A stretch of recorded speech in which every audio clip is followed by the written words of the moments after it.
కింద నిలువ అర్హత లేదందువా? ఎంత మాట, ఎంత మాట!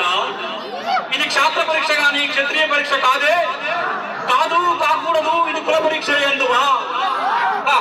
నీ తండ్రి భరద్వాజుని జన్మ పెట్టింది, అట్టి జుగుపుస్తాకరమైన నీ సంభవం పెట్టింది. మట్టి కుండలో పుట్టిదివి కదా, నీదివే కులము. ఇంత ఏలా అశ్వపితామహుడు గురుకుల వృద్ధుడైన ఈ శాంతనముడు శివ సముద్రుని భార్యకు గంగా గర్భంలో జనించలేదా? ఈతనదే కులము.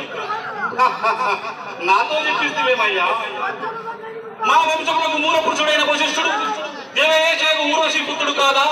అతను పంచమజాతి కన్య అయిన అరుంధతి నుంచి శక్తిని, ఆ శక్తి చండాలను పరాశరుని, ఆ పరాశరుడు కొల్లబడి చేయడం మత్స్యగంధందు మా తాత వ్యాసుని, ఆ వ్యాసుడు విధవరాండ్రైన మా పితామహితో, మా తండ్రిని, మా పితామహితో, మా పినతండ్రి పాండురాజును, మా ఇంటి దాసితో ధర్మ నిర్మాణచరులని నీచే కీర్తింపబడుతున్న ఈ విధదేవుని కనలేదా? సందర్భావసారం బట్టి క్షాత్రబీజ ప్రాధాన్యములతో సంకరమైన మా గురువంశము ఏనాడో కులహీనమైనది కాగా నేడు కులము కులము అను వ్యర్థవాదనం ఎందుకు?